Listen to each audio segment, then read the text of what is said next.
Good evening, ladies and gentlemen. My name is Jimmy Bates, and today I'm going to be talking to you military versus contracting benefits. Have you ever wondered why military and contracting can do the same job, contracting seems to make tons more money?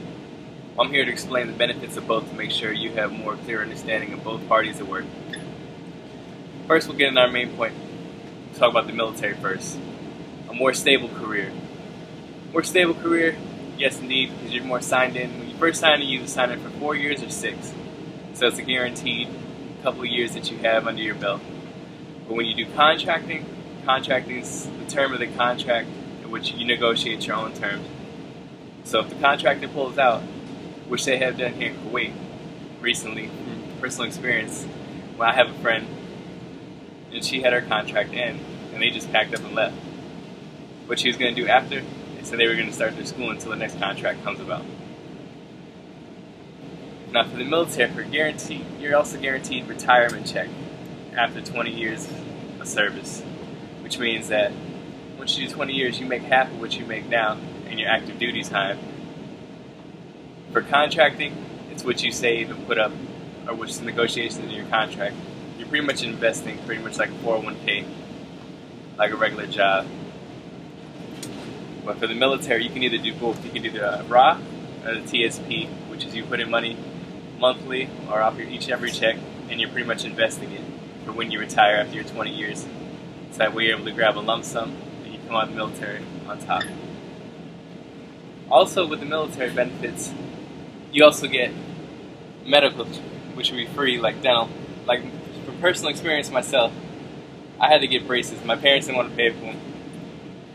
So when I got in the military, I went to ortho, got evaluated, and got braces for free, which is usually about like $5,000 saved, which I can say is awesome. For contracting, it's more of, you're pretty much on your own insurance plan. You pay into what you get, which, I mean, you make a higher lump sum of salary, but you still have to make that payment, which in the military was free. And then also for the military, you also get free training for a skill set of whatever your career choice is. Like when I first came in, I wanted to be an aircraft mechanic, but instead of that, they put me as heavy equipment, pavement, and construction, which now I'm licensed on all type of heavy equipment. I can get a job on the outside making $35 to $45 easy or more, which is great. I can use that skill set on the outside. Even after I retire, I could also go contracting, which I'll probably end up doing. Then also, when it comes to purchasing a house through the military, a lot of people have to put down a down payment, and which some can't afford. So when you have a down payment, and you don't have to put down a down payment when you're in the military, you got the VA loan, which covers that, which is a whole other type of loan for military personnel, which is nice. Instead of having to drop down $15,000, 5%. And then my personal favorite through the military, which I used to my advantage, is free schooling. Get tuition assistance.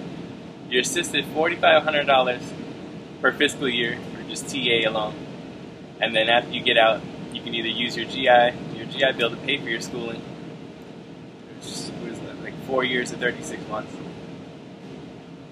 whichever choice. So I plan to knock out as much schooling as I can possible while I'm in the military, and then use the rest when I get out to get my doctorate. So you can't beat that. And then if you choose not to use it, you can also pass. Post 9/11, you can also pass it on to your kids. So when you're on your TA and stuff like that, your schooling is pretty much covered. When you're doing contracting, it's not. And also talk about contracting. Why they make 6 figures? Because they have to meet up to pretty much a government contract or government standards. So to meet these skill sets, they need the best that they can to meet what the requirement is. Contracting's nice, but you have to have more freedom to choose your own path. And then you also have to meet the government mandates, which gives you your higher salary. Your healthcare, income protection, retirement, and saving plans is also added in. I mean, it's not added in, but it can be added into your contract, but it's not a guarantee.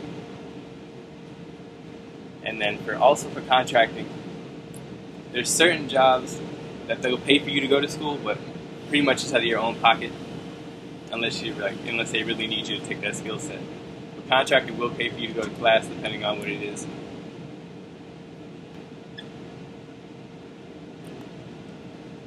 sorry. Conclude. To conclude, what I just want to reiterate what I just talked about.